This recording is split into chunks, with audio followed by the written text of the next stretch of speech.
à Dieu. Combien d'entre vous, vous avez vos épées avec vous? Alléluia. Gloire à Dieu. C'est merveilleux d'avoir notre épée pour connaître la vérité. Amen. Gloire à Dieu. On va prier, on va remettre ce temps entre les mains de Dieu. Père éternel, on vient devant toi ce matin. On te remercie pour ta parole que nous avons, que nous tenons dans nos mains et que nous gardons précieusement dans nos cœurs. Merci pour cette parole qui change nos vies. Merci pour cette parole qui nous dirige, qui nous guide, qui est notre autorité suprême. Merci pour ta parole, Seigneur. Merci aussi pour la présence du Saint-Esprit dans cette place, qui nous accorde des rémas, des révélations pour que notre vie puisse aller de l'avant dans tes voies. On a prié dans le nom de Jésus et le peuple de Dieu peut dire Amen. Amen. Venez avec moi ce matin dans Jacques chapitre 1 au 5e verset, s'il vous plaît. Jacques chapitre 1 au 5e verset. Nous sommes dans le mois de l'adoration, de la louange. Nous croyons que Jésus mérite la louange. La semaine passée, j'ai prêché sur la puissance de la louange et puis comment vous pouviez louer le Seigneur à la maison. Vous vous rappelez de ça? Pas simplement le matin, ici, le dimanche matin, mais aussi à la maison. Vous pouvez prendre un temps particulier en privé à la maison où vous pouvez louer votre Seigneur tous les jours. Et à force de louer Dieu à la maison, quand on se rassemble ensemble, on ressent plus la présence de Dieu parce que ça ne fait pas une semaine qu'on l'a loué. On est habitué, c'est notre routine, c'est notre vie. Amen. Donc, on est appelé à vivre une vie de louange, une vie d'adoration. Comme j'ai mentionné la semaine passée, l'adoration, ce n'est pas un chant. On peut adorer Dieu dans un chant, mais l'adoration, c'est une vie consacrée à Dieu. C'est une vie où on s'investit de tout notre cœur dans les voies de Dieu.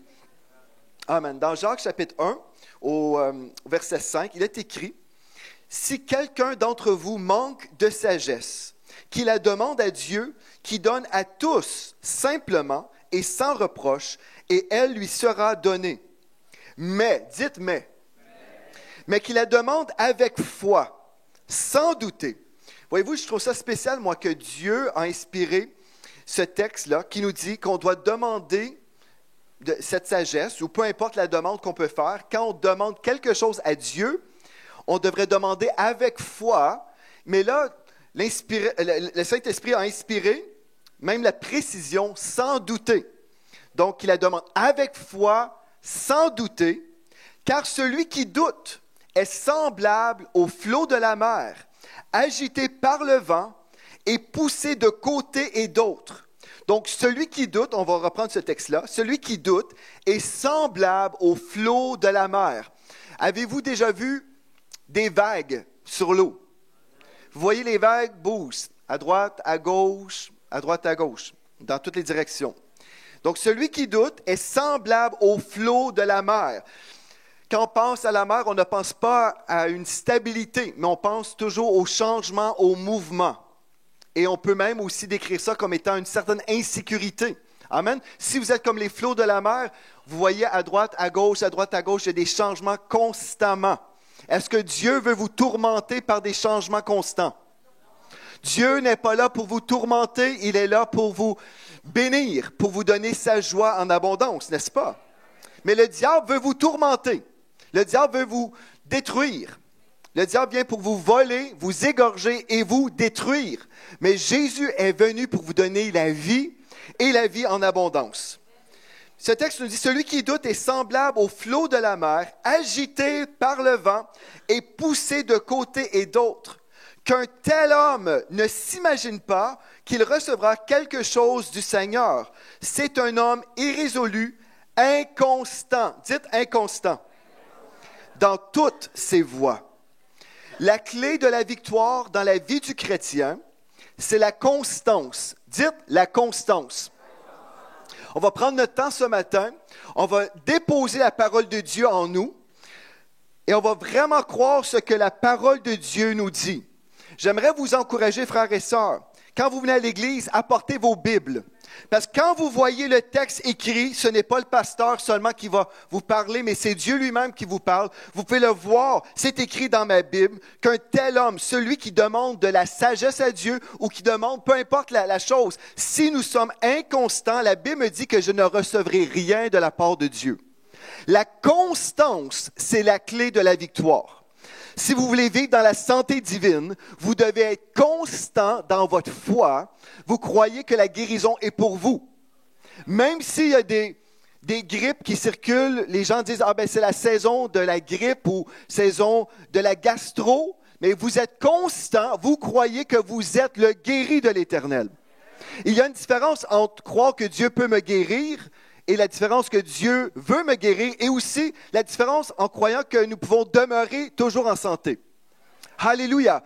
Moi, je crois en fait que la maladie est pour moi comme le péché est pour moi. C'est la même chose. Parce que Christ a porté à la croix tous mes péchés. Amen. Mais il a aussi porté mes fardeaux. Il s'est chargé de toutes mes maladies à la croix.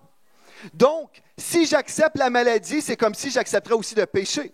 Là, écoutez-moi bien, je ne dis pas si vous êtes malade que vous péchez. Je ne dis pas si vous êtes malade, c'est parce que vous avez péché.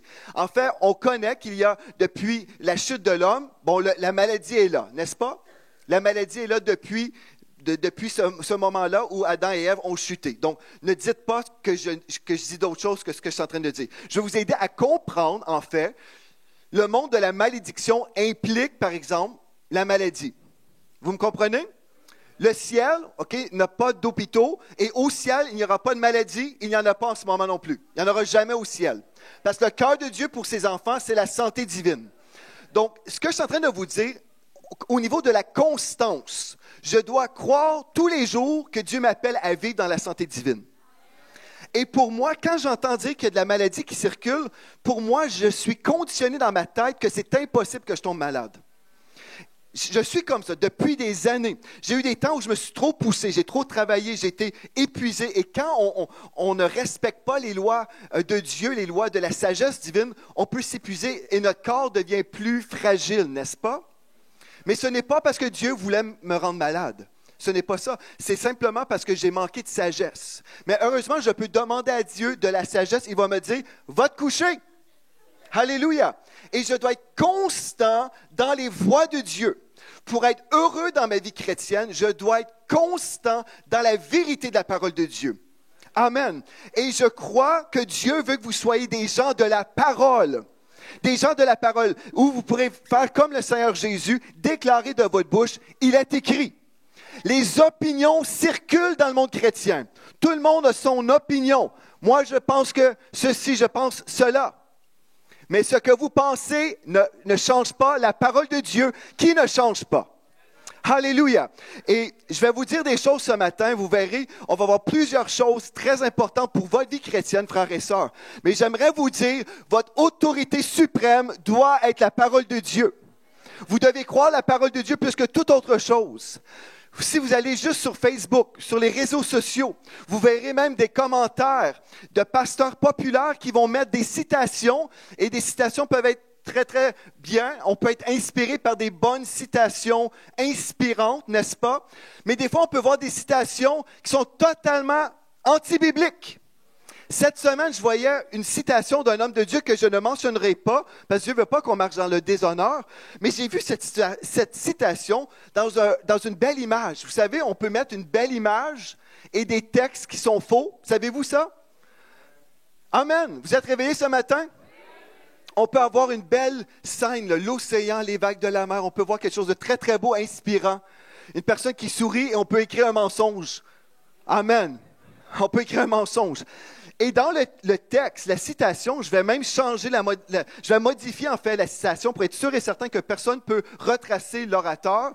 Mais c'est un homme de Dieu très connu qui a dit, le succès, Dieu n'est pas concerné par votre succès. Ça, c'était vrai, là. Dieu n'est pas concerné par votre succès, mais par autre chose, qui semble dire, ah oui, Dieu est plus concerné par d'autres choses. Et ça crée en fait cette mentalité que Dieu et le succès sont dans deux univers différents. C'est comme si Dieu est en opposition au succès. Vous me suivez? Et tant et aussi longtemps qu'on va se laisser influencer par des citations d'hommes, des opinions des hommes, bien on va être inconstant dans toutes nos voies. Une des façons que je ne change pas, c'est que je garde ma foi ancrée dans la parole de Dieu.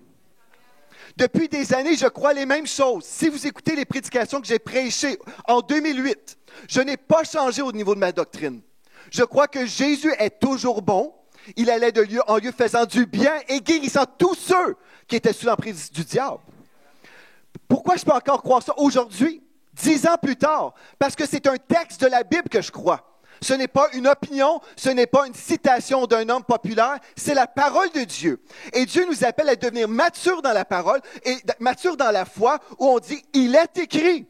C'est pour ça, si un homme de Dieu disparaît, dans le sens, il chute dans l'immoralité, ou il disparaît, il décède, est-ce que ma foi est ancrée dans l'homme, dans la parole de l'homme, ou est-ce que ma foi est ancrée dans la parole de Dieu? La façon qu'on ne change pas, la façon qu'on demeure stable, c'est quand notre foi est dans la parole. Et ma prière, c'est que dans cette Église, nous soyons une Église dans la parole, une Église de la parole. Parce que les opinions changent constamment. Les gens vont donner des commentaires, ils vont commenter de toutes sortes de façons. Et ce que je vois, les gens sont très peu affermis dans la parole. Quand j'ai vu ce texte-là, cette citation-là, que, par exemple, Dieu n'est pas concerné par votre succès. Tout de suite, Josué 1,8 est monté en moi. Josué 1,8, est-ce qu'on peut y aller ensemble? Josué 1,8. On va aller voir si c'est vrai que Dieu n'est pas concerné par votre succès. Alléluia. Frères et sœurs, on a besoin d'être attachés à la parole de Dieu. Tout de suite, j'ai vu ça. Josué 1,8, j'ai dit, quelqu'un aurait dû dire à Dieu, bien, tu as menti, Dieu, dans ta parole, parce que ce pasteur-là s'oppose au succès. Il prétend que ceux qui sont concernés par le succès sont charnels ou immatures. Remarquez bien Josué 1,8. Que ce livre de la loi ne s'éloigne point de ta bouche. Médite-le jour et nuit. Si je médite la parole de Dieu, cette parole va descendre dans mon cœur et je vais connaître ce que Dieu dit. Amen. Je vais connaître ce que Dieu dit. Quelqu'un va arriver et contredire la parole de Dieu. Tout de suite, un verset va sauter en moi. Je dis, non, Dieu a dit le contraire. Moi, je suis indifférent de votre titre, de tout ce que vous pouvez avoir ou tout ce que vous avez fait. Si vous contredisez la parole de Dieu, ma foi reste là. Alléluia. Que ce livre de la loi ne s'éloigne point de ta bouche. Médite-le jour et nuit pour agir fidèlement, selon tout ce qui est écrit, car c'est alors que tu auras du succès dans tes entreprises. Dieu veut votre succès. C'est alors, si tu médites la parole de Dieu, c'est alors, et si tu agis selon la méditation de la parole de Dieu, c'est pas simplement de lire la Bible, mais ensuite il faut agir selon la parole de Dieu. Donc ici, ce texte-là me dit, c'est alors que tu réussiras dans tes entreprises, ou c'est alors que tu auras du succès dans tes entreprises, c'est alors que tu réussiras. OK. Alléluia. Tout ce que je vous ai dit jusqu'à présent, c'est juste, comment on dit, l'entrée. C'est simplement pour vous aider à comprendre que notre foi doit être ancrée dans la parole de Dieu. Amen. Et vous êtes dans une église où nous prêchons la parole. Nous sommes une église de la foi. Alléluia. Gloire à Dieu. Je voulais faire un petit peu de ménage à ce niveau-là pour qu'on ne soit pas influencé constamment par les opinions. Un jour, quelqu'un croit une chose, demain matin, il ne croit plus la même chose. Qu'est-ce qui s'est passé là? Qu'est-ce qui s'est passé pour un revirement dans nos croyances? Qu'est-ce qui s'est passé? C'est soit qu'on n'étudiait pas la parole de Dieu un jour ou on a arrêté de l'étudier le lendemain. Mais Dieu ne change pas. Alléluia! Dieu demeure stable. Sa parole demeure la vérité. Et frères et sœurs, vous êtes là, vous dites, oui, parce que on sait tout ça, là. Non, c'est faux, ça. Et peut-être, mes amis sur Internet, vous ignorez ça. Vous devez être comme le Seigneur Jésus. Il est écrit. Je ne croirai jamais que Dieu envoie la maladie pour nous enseigner. Jamais. J'ai vu la maladie terrasser quelqu'un que j'aime. Si c'est mon Dieu qui fait des choses méchantes de même, je ne connais pas ce Dieu. Celui qui vient voler, égorger et détruire, c'est Satan. Amen. Alléluia. Je ne changerai pas de doctrine. Peut-être vous allez changer de doctrine. La seule façon que vous pouvez changer de doctrine, c'est quand vous arrêtez de lire la parole de Dieu. Amen. Mais on peut vraiment prendre une décision. Et Dieu se cherche un peuple de foi et un peuple dans sa parole. Amen. OK, gloire à Dieu. Alléluia. On va commencer maintenant. Le titre du message ce matin, « Afin que tu sois heureux ». Dites « Afin que je sois heureux ». Pardon. Afin que je sois heureux. Dites « Afin que je sois heureux ». OK, on va voir ce que Dieu nous dit. Éphésiens chapitre 6, verset 2 maintenant. J'aimerais vous inviter avec moi dans Éphésiens chapitre 6 et au verset 2. Alléluia, Dieu est bon. Gloire à Dieu. Il est écrit, « Honore ton père et ta mère, c'est le premier commandement avec une promesse.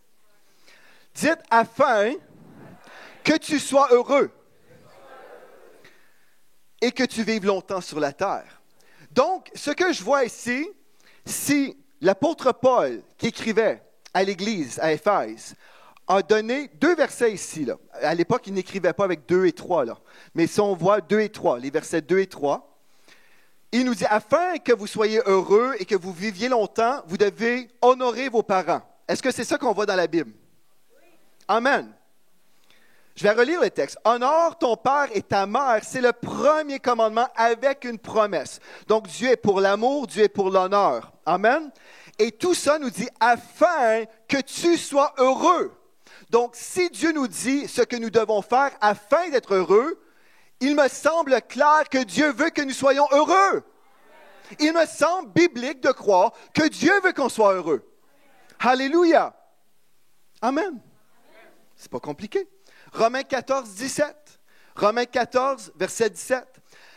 Le royaume de Dieu, ce n'est pas le manger et le boire, mais la justice, la paix et la joie par le Saint-Esprit. Alléluia. Gloire à Dieu. On va relire le texte. Romains 14, 17. Si vous prenez en note, c'est Romains 14, verset 17. Je vais relire. Le royaume de Dieu, ce n'est pas le manger et le boire. Ce n'est pas juste une question de règlement alimentaire. Ce n'est pas des règlements seulement. Mais le royaume de Dieu, c'est la justice. La justice, c'est la façon que Dieu est. Dieu est juste. Amen. Et dans nos églises, on prêche souvent sur la justice, notre identité en Christ, et c'est bien de prêcher ces choses-là. C'est bien aussi de prêcher la repentance pour qu'on puisse entrer dans la justice. Amen. Et la majorité des gens vont être d'accord. On a besoin de prêcher sur la repentance. Ça, c'est bien. Amen. Afin qu'on devienne juste. Amen. Une autre chose qu'on va prêcher, la paix. La paix aussi, c'est une chose qu'on a besoin d'expérimenter dans nos vies, n'est-ce pas? Donc, le royaume de Dieu, ce n'est pas le manger et le boire, mais la justice, la paix et la joie. Ah, wow, la joie. Le royaume de Dieu est la joie. Quand je suis dans le royaume de Dieu, je devrais expérimenter la joie. Amen. Donc, quand vous entendez des gens dire que Dieu n'est pas intéressé par des messages de joie ou des messages de succès, vous devriez savoir que c'est le contraire de ce qu'on vient de lire dans la Bible. Amen. Je suis d'accord avec moi-même. Si personne dit Amen. Amen.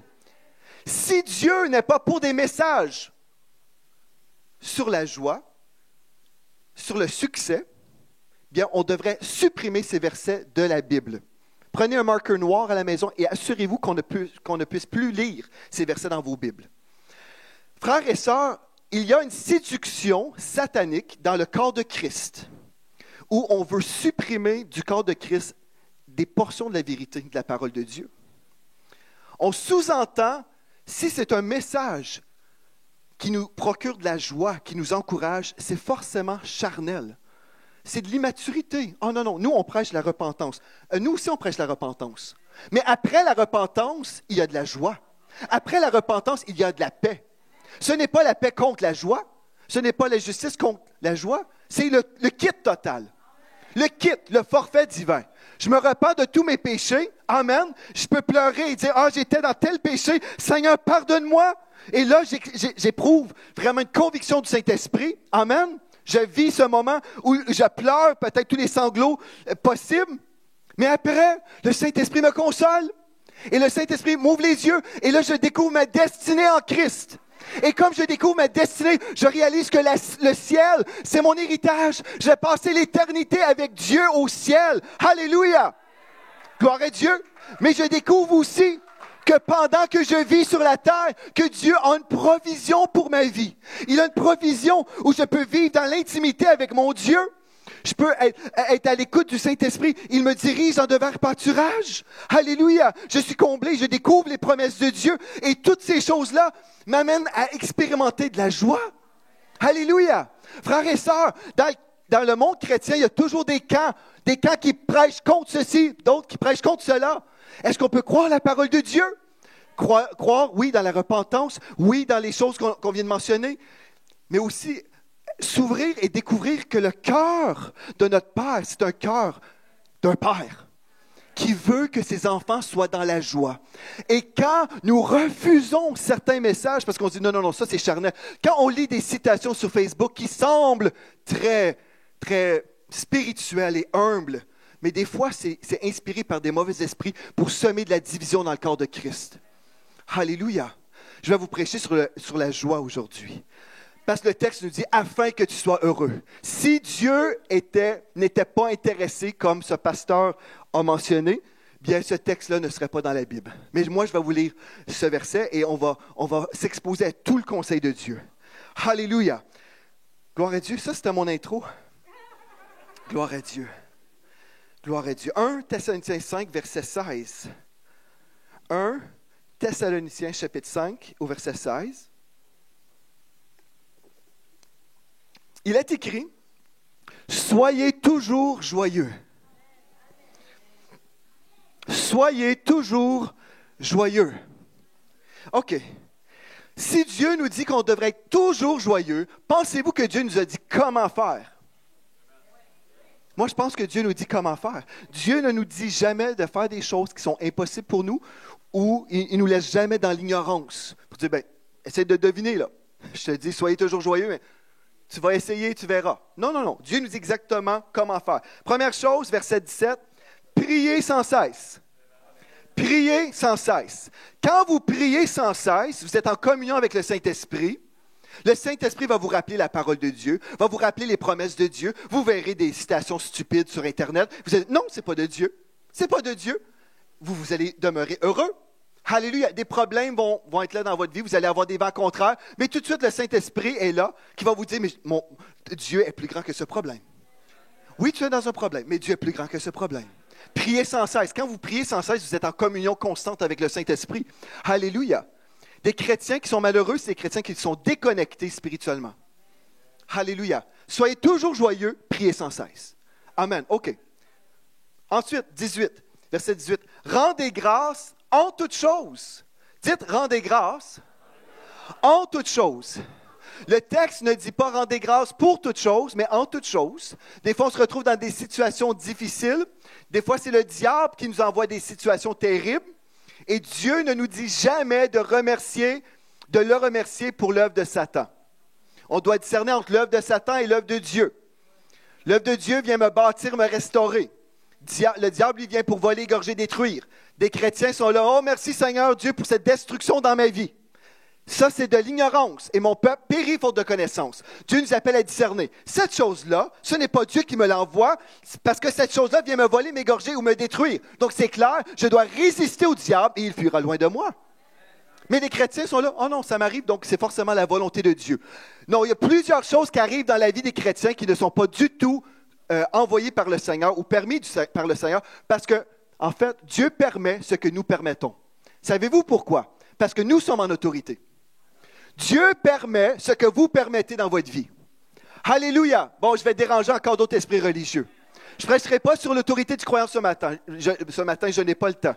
Mais Dieu permet ce que nous permettons. Ce qui se produit dans notre pays au Canada est là parce que l'Église de Jésus-Christ a permis à ces choses-là d'exister.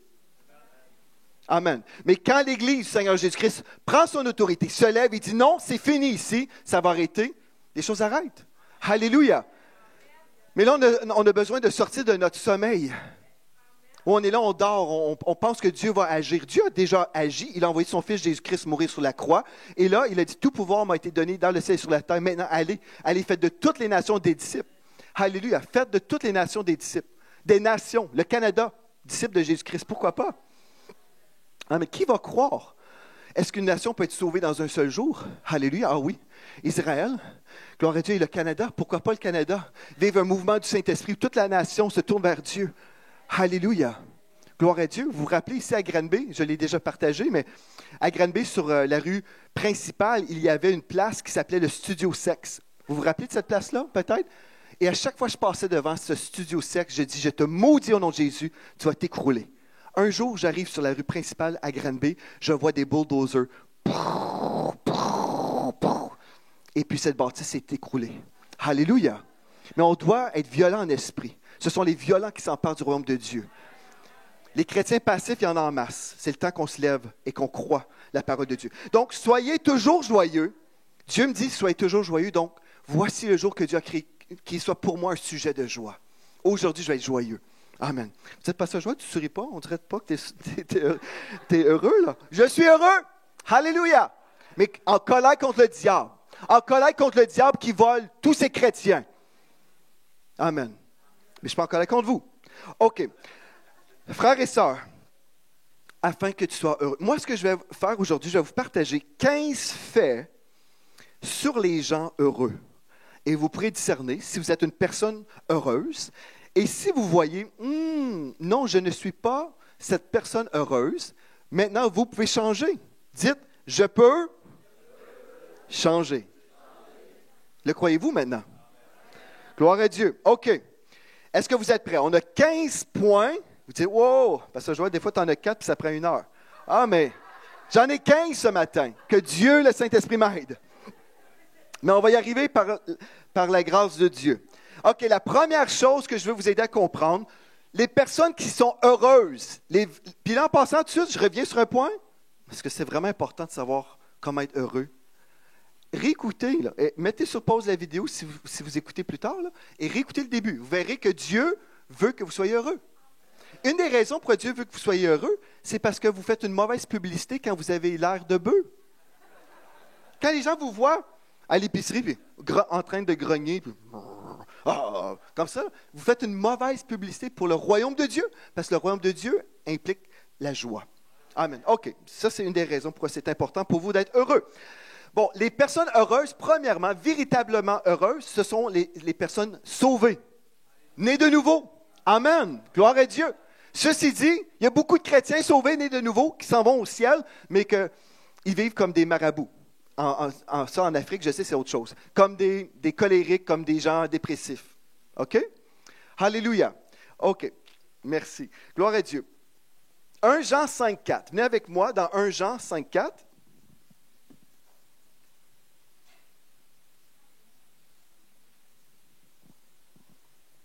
Gloire à Dieu. Dieu est bon. Alléluia. 1 Jean 5,4 nous dit, « Tout ce qui est né de Dieu triomphe du monde. Et la victoire qui triomphe du monde, c'est notre foi. » Donc, Satan veut attaquer votre foi. Il veut attaquer votre foi, vous empêcher de croire dans la vérité de ce texte-là que je vais relire.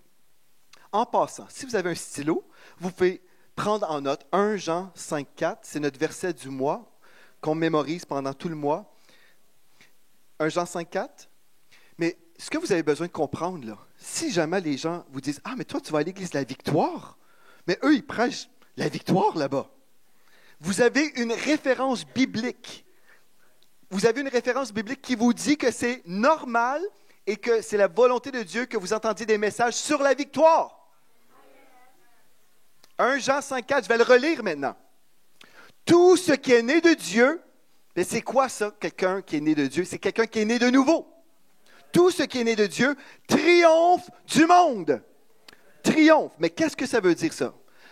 Le mot triomphe veut dire victoire éclatante de quelqu'un ou d'un groupe. Une victoire éclatante.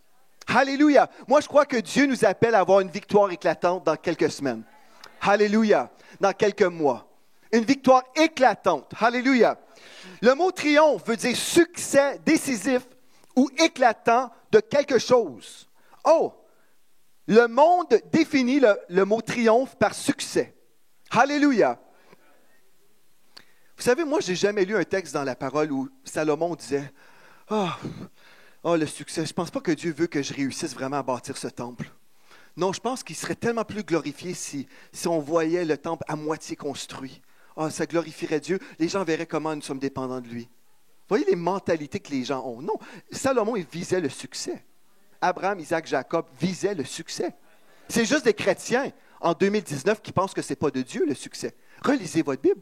Alléluia. OK. Triomphe, la troisième définition. Joie extrême, exaltation de quelqu'un qui est sûr de l'avoir emporté. Alléluia. Est-ce que vous me suivez? OK. Donc, je relis le texte.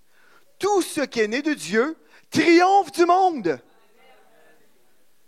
On n'est pas déprimé par le monde. On triomphe. Alléluia. Et la victoire qui triomphe du monde, c'est notre foi. Notre foi dans la parole de Dieu qui ne change pas.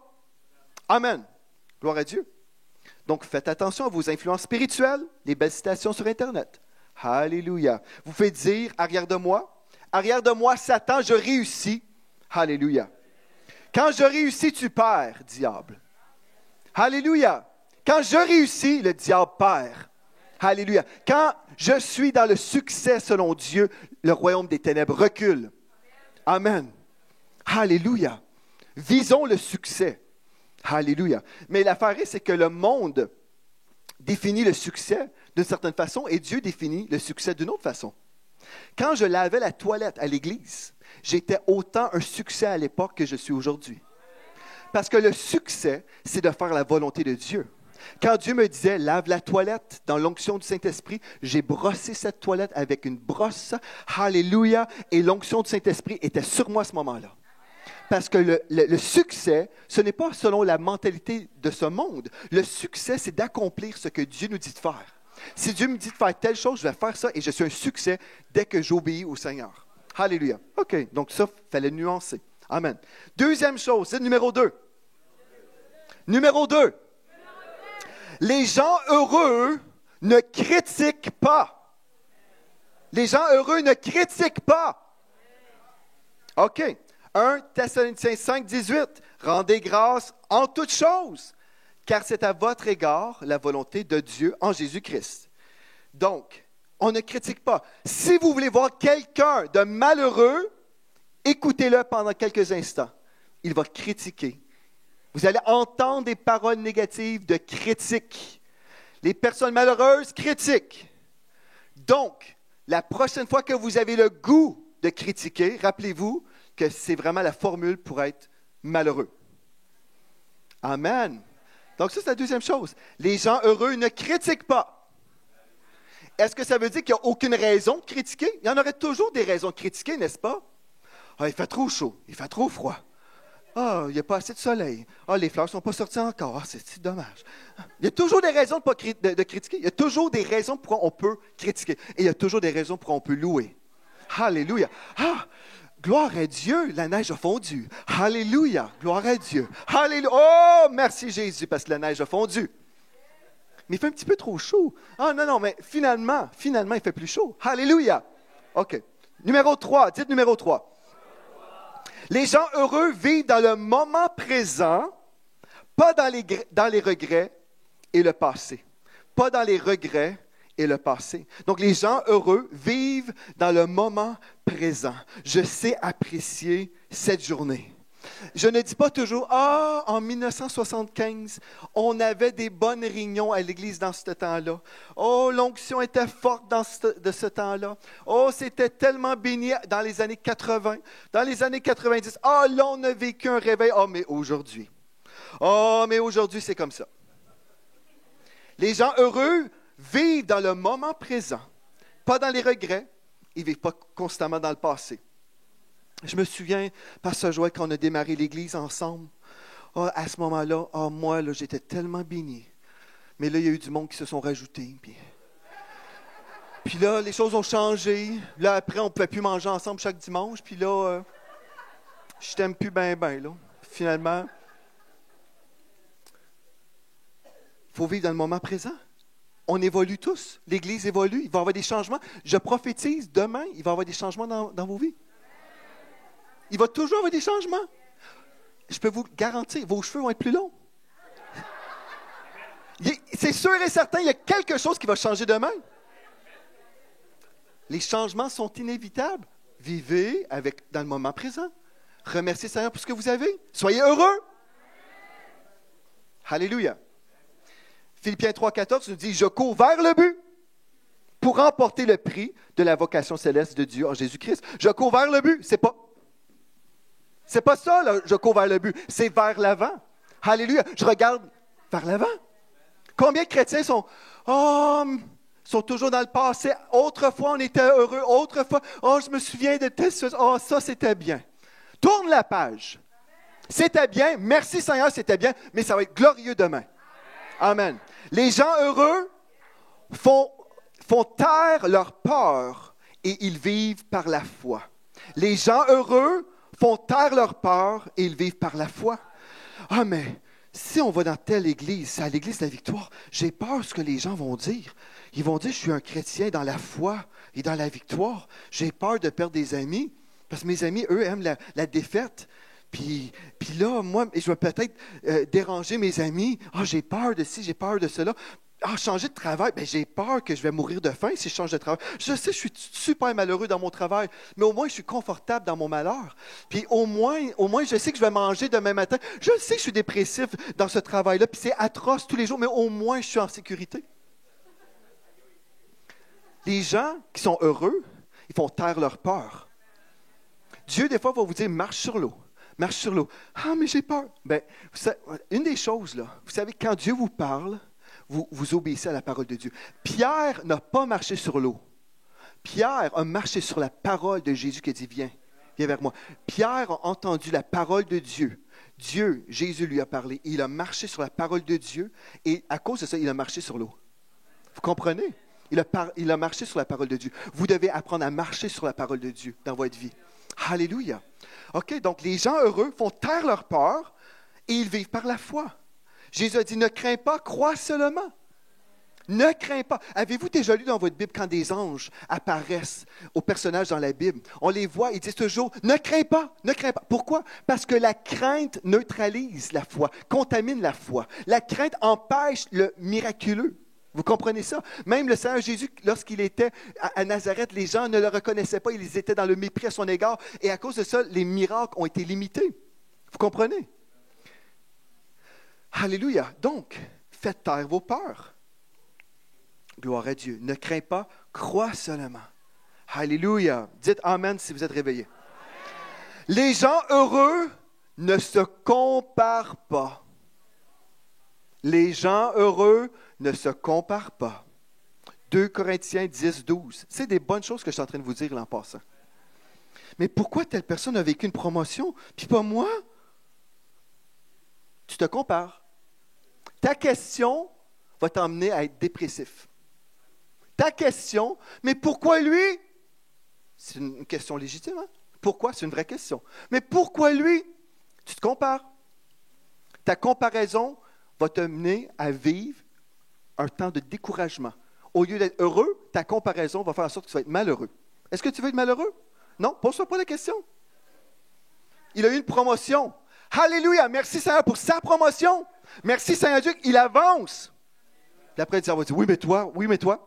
Moi, là, si je me compare à Jésus. Comparez-vous à Jésus. Alléluia. J'ai encore besoin de changer. Je ne suis toujours pas à son image, donc j'ai besoin de changer encore. Et quand vous allez vous humilier devant le Seigneur, il va vous élever au temps convenable. Mais il ne vous élèvera jamais en vous comparant à droite et à gauche. Parce que quand vous allez vous comparer, c'est sûr que vous allez dire, je suis pas mal, je suis supérieur à lui. C'est ça le fruit de la comparaison. Soit que je suis supérieur ou je suis inférieur. C'est toujours comme ça. Mais c'est le péché dans les deux cas. L'orgueil et puis la dépression. Vous comprenez? La comparaison, c'est du poison. Vous voulez avoir une vie empoisonnée, dépressif, ne pas être heureux? Comparez-vous. La prochaine fois que vous êtes tenté de vous comparer, chassez ça. Non, je ne me compare pas. Ne comparez pas votre ministère, votre voiture, votre maison, votre femme, vos enfants. Ne comparez pas. Alléluia. Bibliquement, on dit Amen, frères et sœurs, mais si on le fait vraiment, là, vous verrez que vous allez être heureux. 2 Corinthiens 10, 12 nous dit, « Nous n'osons pas nous égaler ou nous comparer à quelques-uns de ceux qui se recommandent eux-mêmes, mais en se mesurant à leur propre mesure et en se comparant à eux-mêmes, ils manquent d'intelligence. » Il manque d'intelligence en se comparant. Pourquoi? Comme je viens de le dire, c'est soit qu'on va tomber dans le péché de l'orgueil ou on va être découragé, peu importe, c'est toujours du négatif qui peut en sortir. Alléluia. Donc, vous allez juste vous comparer à Jésus. Amen. Et là, quand vous tournez les regards vers lui, la Bible dit, vous allez être rayonnant de joie parce que Dieu va vous dire, mais quand tu es faible en toi-même, c'est alors que ma puissance peut venir sur toi. Et au lieu de nous laisser dans la dépression, Dieu nous inspire et on dit, oh Seigneur, merci parce que là où je suis, je sais que tu m'emmènes plus haut. Amen, tu m'emmènes plus haut avec toi. Alléluia. Les gens heureux, 6e point, les gens heureux ne sont pas jaloux. Ah, c'est le fruit de la comparaison, hein? Voyez-vous comment c'est important. Dans Galates 5, verset 20, en fait, nous voyons que la jalousie est mentionnée comme étant les œuvres de la chair. On peut lire la liste, je ne prendrai pas le temps aujourd'hui. Mais les gens jaloux sont charnels. Dites, les jaloux, dites-le pour de vrai, les jaloux sont charnels.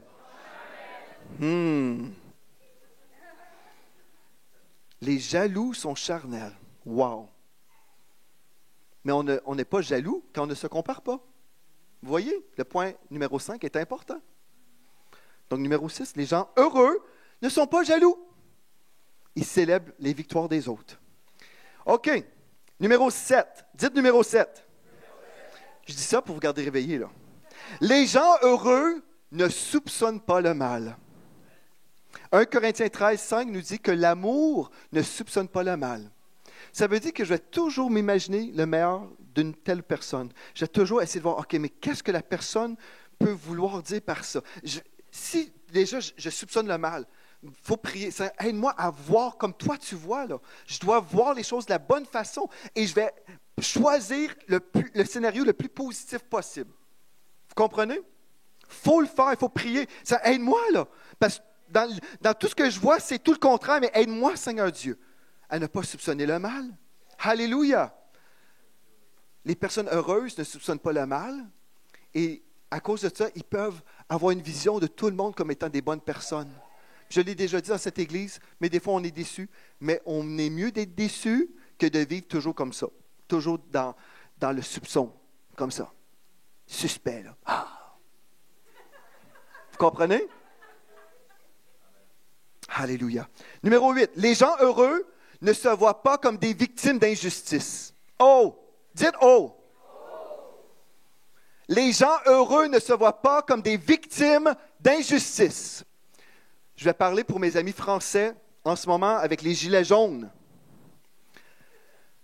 Je ne vais pas parler de politique, mais remarquez les personnes revendicatrices, là.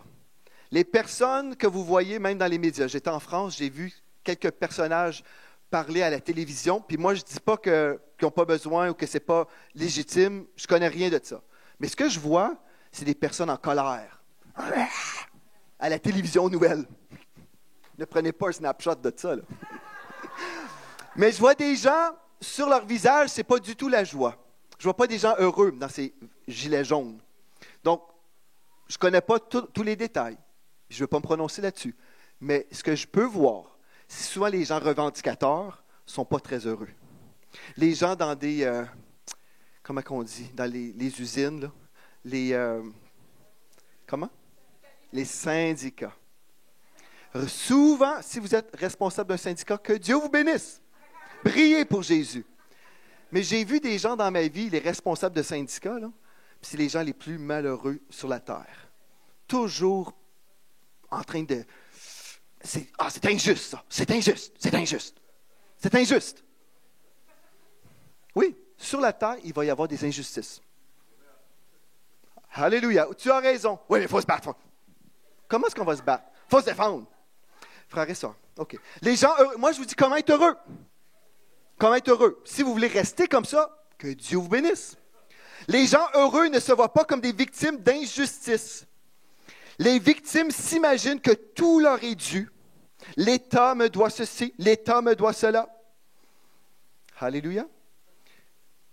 Quand je suis revendicateur comme ça, là, où je vois qu'il y a des injustices, c'est pas juste, c'est pas juste, j'ai une mentalité de victime.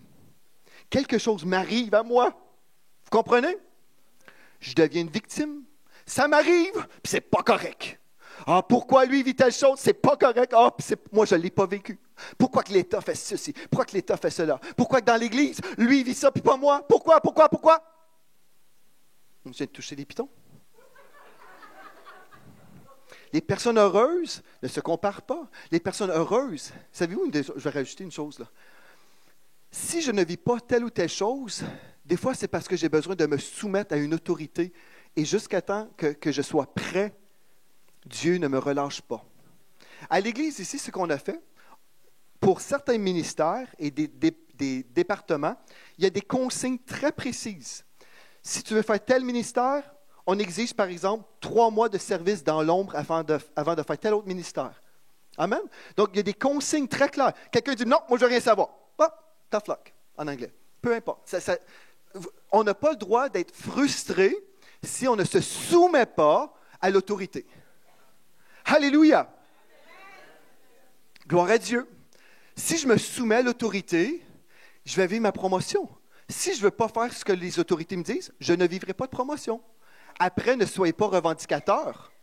Alléluia. Savez-vous c'est quoi de la prière? La prière, c'est des paroles. La prière, c'est des paroles. Savez-vous c'est quoi de la sorcellerie? Des paroles. La Bible nous dit que l'insoumission, c'est pareil. C'est pareil comme de la sorcellerie. Quand vous êtes insoumis et quand vous parlez en mal, c'est pareil comme si vous travailliez avec une sorcière. Vous êtes dans le même club. C'est très grave. Très, très grave.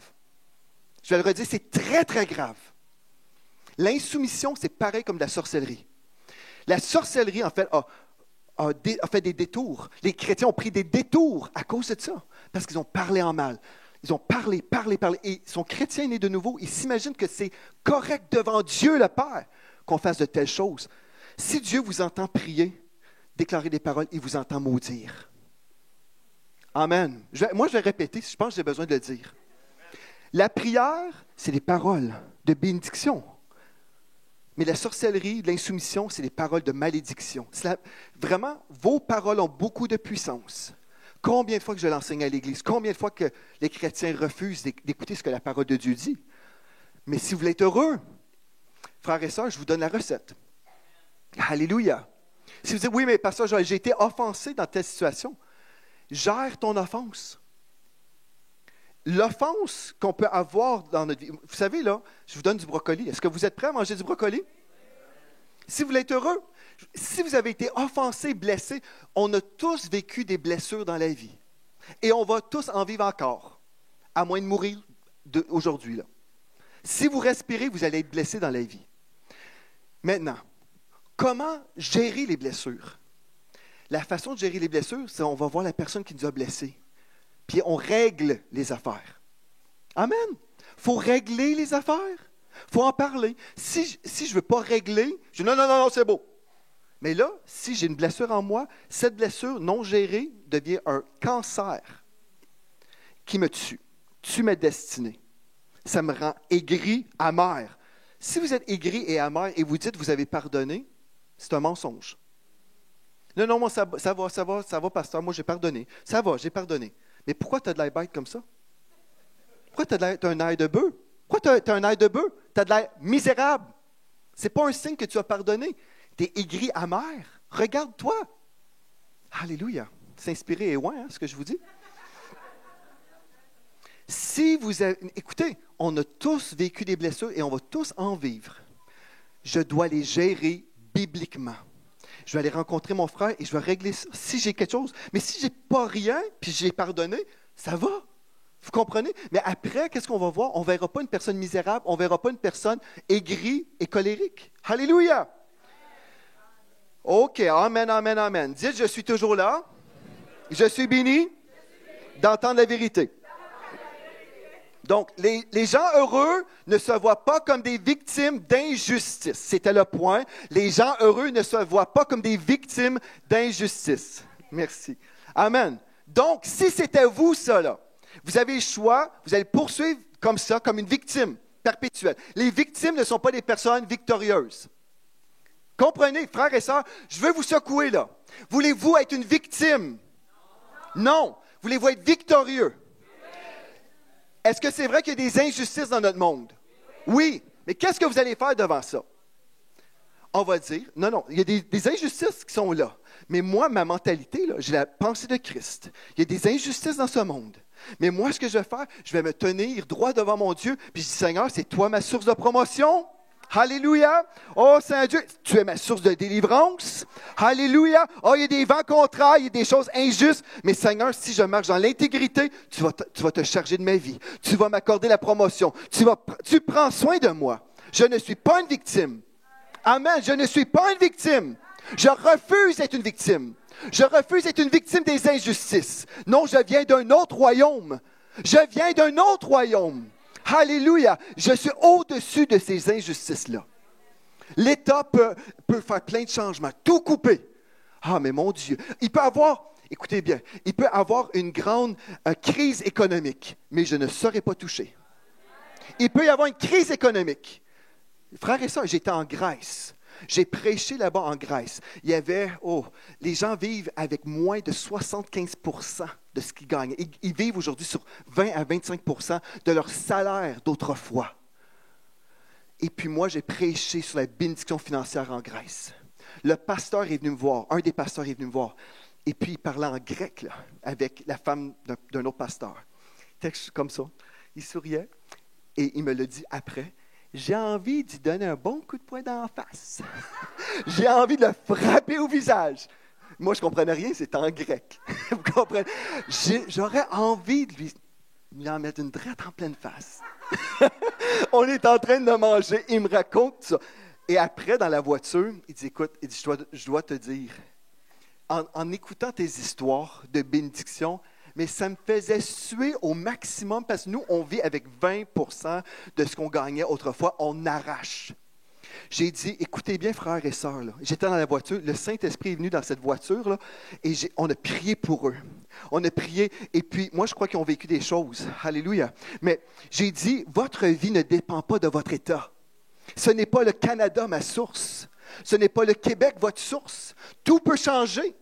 Alléluia, tout peut changer, mais mon Dieu prend toujours soin de ses enfants. On ne voit jamais le juste chercher son pain ou mendier son pain. Alléluia. Là, les gens vont dire, oui, mais c'est plus facile pour toi, tu habites au Canada. J'aimerais vous dire, oui, je suis béni, je vis au Canada. Savez-vous pourquoi nous sommes bénis au Canada? Parce que les fondements de cette nation, c'est Jésus-Christ. Partout au Parlement, j'étais là à Ottawa cette semaine. Et puis, partout, là, il y a des versets écrits, des versets de la parole de Dieu écrits sur notre Parlement. Parce que dans les fondements de cette nation, Jésus est là. La parole de Dieu est là. Alléluia. Gloire à Dieu. Alléluia. OK. Prochain point. Les gens heureux comprennent qu'ils sont responsables de leur propre choix et ils ne s'excusent pas. Ah, ben ça m'arrive, mais c'est pas de ma faute. C'est pas de ma faute, ben ça m'arrive encore. Les gens heureux prennent leurs responsabilités. Les gens malheureux sont victimes. Frères et sœurs, ce que je vous dis, ce n'est pas pour être populaire, frères et sœurs. Je sais que je dérange, mais je veux vous déranger pour que vous preniez des bonnes décisions. Tant et aussi longtemps que vous êtes une victime et que vous ne réalisez pas que vous êtes responsable pour votre propre joie, qui est ancrée en Dieu, bien vous allez être une victime. Vous comprenez? Est-ce que vous comprenez? Les gens heureux comprennent qu'ils sont responsables de leur propre choix. Si je réalise que je suis responsable, j'arrête d'être une victime. Je me dis, OK, ben, si je vis ça, c'est parce que peut-être je ne pensais pas de la bonne façon, je ne parlais pas de la bonne façon, je n'ai pas cru de la bonne façon, mais je peux changer. C'est ça la bonne nouvelle. Je peux changer et si je change, ma vie va changer. Est-ce que vous me suivez? Si je change, tout va changer. Mais si je me dis, oh, je suis une victime, oh, pauvre de moi, bien, il n'y a pas d'espoir là-dedans. Je vais être malheureux parce que je suis juste là, je suis sujet à toutes ces choses-là qui arrivent. Vous comprenez? Donc, quand on vit le déclic, non. Admettons que vous êtes dans une situation, j'aime pas ça, tout ça, c'est de la pourriture. Vous n'aimez pas ça? Bien là, dites, je vais changer ça. Je vais changer les choses. Mais qu'est-ce que je peux faire? Bien, commencez à lire la parole de Dieu et découvrez que vous êtes dans ce cortège qui triomphe toujours. Commencez à méditer sur 1 Jean 5,4 qu'on a vu.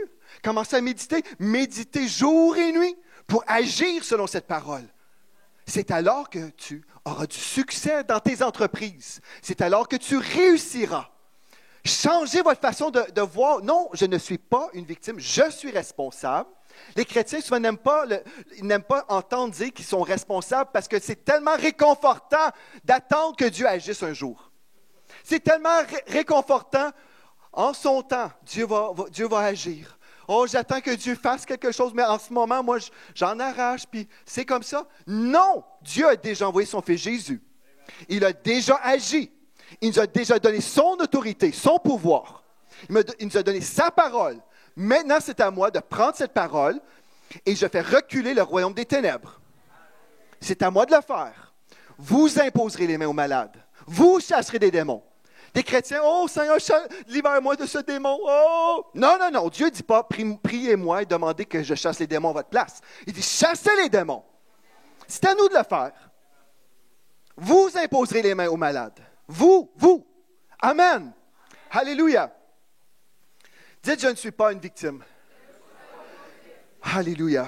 Les gens heureux, numéro 10. Les gens heureux n'adoptent pas les problèmes de leurs voisins. Écoutez bien, les gens heureux n'adoptent pas les problèmes de leurs voisins.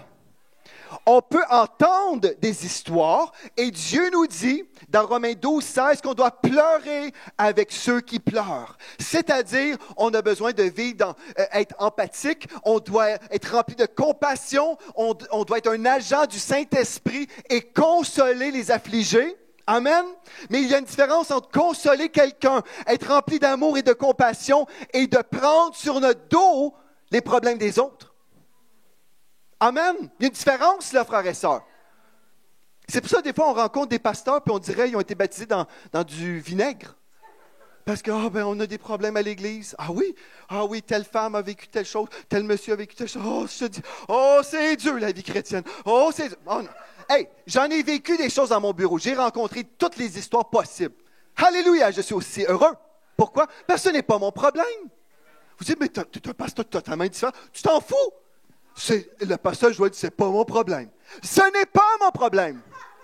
Votre problème n'est pas mon problème. Alléluia. Oh! Votre problème, ce n'est pas mon problème. Vous pouvez le faire en clip si vous voulez. Alléluia. Non, mais c'est vrai. Et votre problème n'est pas votre problème. Votre problème n'est pas votre problème. La Bible nous dit, déchargez-vous sur lui de tous vos soucis. Déchargez-vous. Déchargez-vous. C'est ça que Dieu nous appelle à vivre. Amen. Alléluia. Déchargez-vous. Écoutez bien, le mot souci, 1 Pierre 5, 7, nous dit c'est une préoccupation qui trouble, une inquiétude. Déchargez-vous de tous vos soucis. Des fois, on voit des publicités, venez à notre séminaire, on va vous dire comment gérer vos problèmes. Dieu ne nous dit pas de gérer nos problèmes. Il nous dit de se décharger de nos problèmes, de tous nos soucis. Amen. La Bible nous dit en fait qu'on doit se décharger. Et quand on fait une petite recherche, le mot décharger veut dire se débarrasser. Retirer quelque chose. Quand je me débarrasse de mes problèmes, je dis, Seigneur, voici le problème, mais je te redonne mon problème. Tu me dis, déchargez-vous sur lui de tous vos soucis. Bien, Seigneur, c'est ça que je fais. Ce n'est plus mon problème. Maintenant, Seigneur, je me confie en toi. Tu es ma source de solution. Alléluia. Et quand je suis comme ça, j'ai plus de problème. Mais toi, on dirait que tu n'as pas de problème. Mais vous avez dit vrai. Je n'ai pas de problème. On dirait que tu n'as jamais de problème. Mais moi, j'en ai jamais. Parce que j'y donne. Oh, il y en a qui viennent, là, qui arrivent à la maison Sphinx. Problème numéro 1, numéro 2, numéro 3. Et on dit, l'adresse continue plus haut. Allez, keep on going. C'est vrai? On va en avoir des problèmes. Mais si on dit, numéro 10, OK, bon, va-t'en dans la chambre à Félicité. Numéro 12, dans le sous-sol pour Floramé. Vous comprenez? On peut comme redistribuer nos problèmes. Puis là, on vit dans une maison de querelles et puis de problèmes. Mais déchargez-vous sur lui de tous vos soucis. Car lui-même prend soin de vous. Alléluia. Moi, j'ai confiance que Dieu est capable de prendre soin de mes problèmes. Alléluia. OK. Numéro 11. Les gens heureux sont sélectifs dans leur fréquentation. Alléluia. Ceux qui se rassemblent, s'assemblent, vous devenez votre entourage. Vous devenez votre entourage. frères et sœurs, vous devenez votre entourage. La Bible nous dit, 1 Corinthiens 15, 33, « Les mauvaises compagnies sont la ruine d'une bonne conduite. » Donc, écoutez bien ceci. Votre ami est offensé.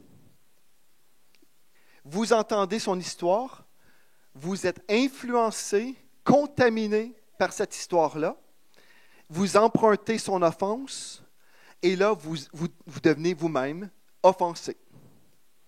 Et là, l'offense, c'est de la pourriture dans votre âme, c'est de la pourriture qui détruit toute votre vie. Parce que vous êtes avec les mauvais amis. Fuyez comme la peste les gens qui critiquent et qui parlent dans le dos. Fuyez comme la peste ces gens-là. C'est de la pourriture dans votre âme. Vous dites, oui, mais mon entourage, c'est que des gens comme ça. Priez pour eux. Mais c'est ma famille. Priez pour eux. Même si c'est votre famille, vous pouvez choisir de limiter vos échanges. Hein? Ah, franchement, là, frères et sœurs, c'est de la pourriture dans votre âme. Alléluia, c'est bon ce que je dis. C'est très bon ce que je dis. Parce que c'est biblique. Combien de chrétiens entretiennent des conversations qui ne sont pas bibliques? Alléluia. Mais si on veut vivre heureux, Dieu nous dit, afin que tu sois heureux, honore ton père et ta mère. Fais ceci afin que tu sois heureux. Dieu veut que vous soyez heureux, mais si vous ne suivez pas la recette, c'est de votre faute. Si vous ne suivez pas la recette. Vous savez, ma femme a reçu de sa mère un livre de recettes, Anne Benoît. Vous connaissez, c'est ça, hein? Jeanne Benoît. Alléluia. Anne, ça sera beau aussi, hein? Jeanne Benoît. Puis Jeanne Benoît a sûrement des recettes de gâteaux, hein? Oui, il y en a, super. Mais si ma femme disait, bon, ils disent de mettre du beurre là-dedans, on n'en met pas. Ils disent de mettre du sucre, on n'en met pas. Ils disent de mettre de l'eau, on n'en met pas. Mais de la farine, voilà. Et là, on coupe un morceau de gâteau. C'est de la farine. Tenez, je m'excuse, ça ne se tient pas très, très bien. Pourquoi? C'est parce que ma femme n'aurait pas suivi la recette. Mais elle a dit, mais c'est une recette de Jeanne Benoît. Mais je l'ai lu dans le livre, là. C'est Jeanne Benoît là, qui nous dit comment faire ce gâteau-là. Pourtant, je ne sais pas pourquoi, mais ça ne marche pas. Ah ben, vous devriez retourner ce livre de recettes-là au magasin, franchement. Mais c'est vraiment... Puis moi, là, j'aime pas ça manger avec des gens qui mangent des recettes de Jeanne Benoît, parce que moi, je trouve qu'ils sont assez hypocrites, ces gens-là. Et puis, vous savez, combien de chrétiens ne suivent pas les recettes? On ne suit pas la recette, puis après, c'est la faute de Dieu. Oh, Dieu a permis que mon gâteau soit de même. Je ne sais pas, j'ai prié. Hein? J'ai prié, on a chassé les démons anti-levure, et puis là, je ne sais pas. Vous comprenez?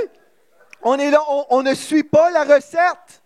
La vie chrétienne, Dieu nous donne 15 ingrédients que je vous donne ce matin. Si vous mettez vraiment en pratique tout ça, là, vous allez être heureux. En passant, c'est impossible d'être dépressif quand on loue Dieu. Essayez, je vous passe au défi, là. Vous louez Dieu, alléluia, parce que tu es bon, tu es grand, tu es merveilleux. Oh, c'est impossible de sortir ici dépressif. Impossible. Essayez, je vous lance un défi, là. À la fin, on va chanter.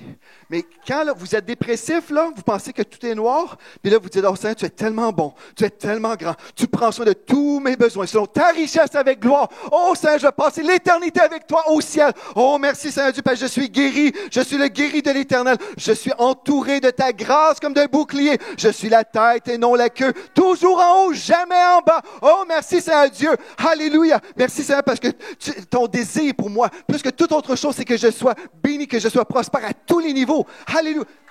Et là, après ça, là, vous sortez de l'église, comment ça va? Ça va. Impossible. Impossible. Alléluia. OK. Je suis rendu à 12. Les gens heureux discernent la volonté de Dieu pour leur propre vie.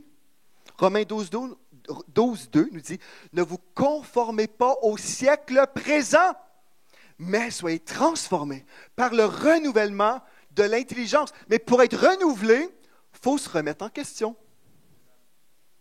Il faut se remettre en question. N'est-ce pas, frères et sœurs? Soyez transformés par le renouvellement de l'intelligence. Si je refuse le renouvellement, ah non, non, c'est nouveau ça. Ah non, non, c'est américain ça. Ah non, non, non. Je refuse le renouvellement. Donc, quand je ne suis pas renouvelé, je vais continuer à vivre les mêmes choses que j'ai toujours vécues. Est-ce que vous me comprenez? Ah, moi, je suis contre telle doctrine. C'est américain, ça. OK. Ceci veut dire, à ce niveau-là, tu acceptes de vivre la même chose que tu as toujours vécu à ce niveau-là. Ah, moi, des enseignements dans les églises où on prêche sur l'argent. Je suis contre ça qu'on prêche sur l'argent. En passant, Jésus a prêché sur l'argent plus que n'importe quoi. Regardez dans la Bible. Mais vous avez été séduits par le siècle présent dans les églises. Et vous dites, non, moi, je suis contre ça. Je suis contre ça. Ceci veut dire que vous acceptez que vous ne vivrez jamais de changement parce que vous refusez la parole de Dieu sur le sujet que vous méprisez. Soyez transformés par le renouvellement de l'intelligence, afin de discerner quelle est la volonté de Dieu pour votre vie, ce qui est bon, agréable et parfait. Combien de chrétiens, ils refusent d'être transformés? Ils refusent.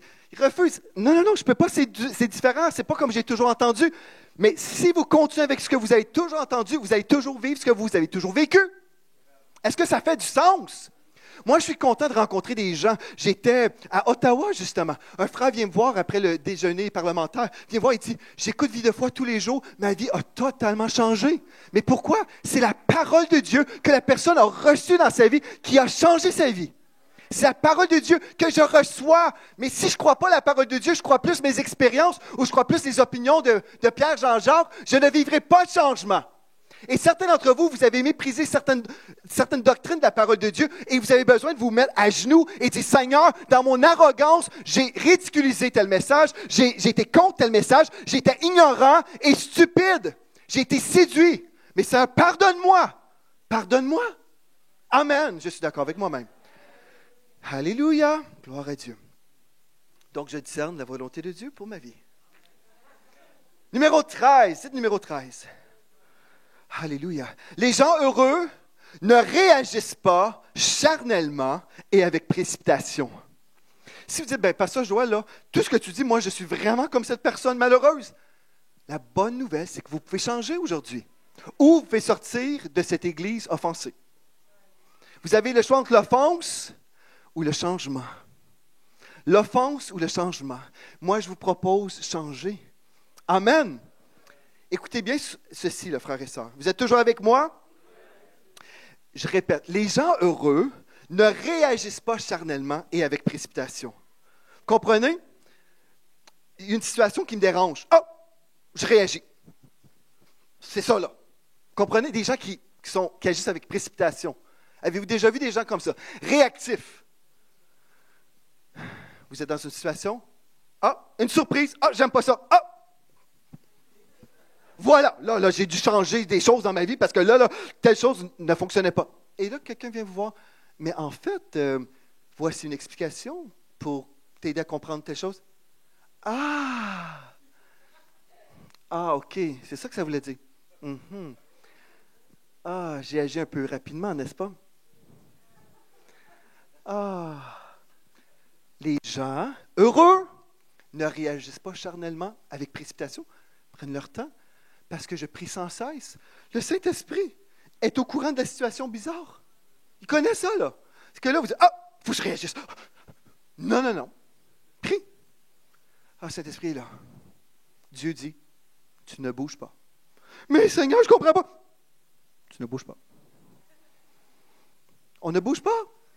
Et après, Dieu, vous savez, est au courant de toutes les situations possibles. Là, Dieu dit, je suis au courant de tout ça. Je suis en train de le gérer. Ah oui? Oui, je suis tout en train de te gérer ça, mon enfant. Ah bon? Fais-moi confiance. OK. Et là, vous évitez un détour de stupidité et d'humiliation. Amen. Les gens heureux vont discerner, alléluia, et ne réagissent pas charnellement. Dites, je ne réagis pas charnellement. Alléluia. Colossiens 3,15 nous dit que la paix de Christ, à laquelle vous avez été appelés pour former un seul corps, règne dans vos cœurs. Que la paix de Christ règne dans vos cœurs. Il faut toujours être dirigé par la paix. Et la paix de Christ doit régner en moi en tout temps. 14. Les gens heureux ne sont pas passifs ou dans l'attente perpétuelle.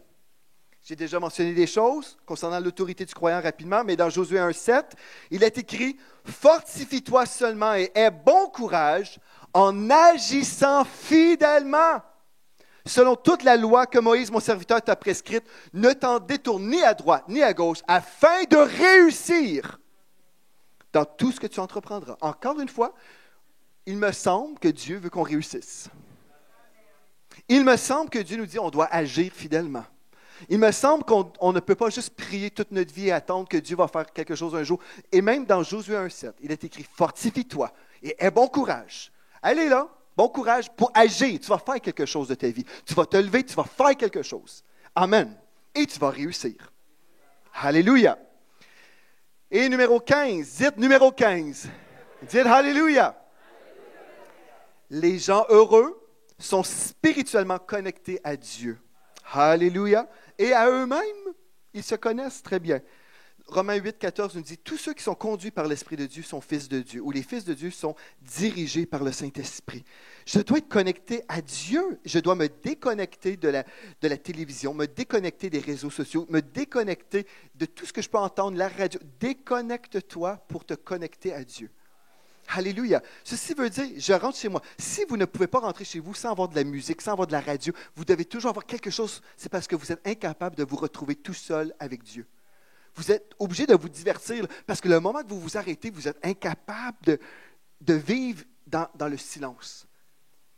Je vous lance un défi. Défi silence. Fermez la télévision. Fermez toutes les autres choses et retrouvez-vous seul avec votre Dieu. Soyez connecté avec Dieu, connecté à Dieu. Et quand vous êtes connecté à Dieu, vous allez être heureux. Parce que Dieu, comme le cantique nous dit, est la source de ma joie. Dieu est la source de ma joie. Alléluia! Dieu est la source de ma joie. Donc quand je me retrouve tout seul avec Dieu, sur mon ballon d'exercice, en rebondissant autant que je veux, je suis heureux. Alléluia! Gloire à Dieu. J'ai invité l'équipe de la louange. Ce matin, c'est un message que vous pouvez appliquer dans votre vie ou vous ne pouvez aussi ne pas l'appliquer. Si vous l'appliquez, vous serez une personne heureuse. Alléluia. Est-ce qu'on peut se lever? Est-ce que vous aimeriez peut-être vivre plus de la joie de Dieu dans votre vie? Amen. Tout dépend de vous si vous choisissez. Amen. C'est une question d'un choix. Amen. Oups. Alléluia. Gloire à Dieu. Amen. Est-ce qu'on peut prier ensemble? Alléluia.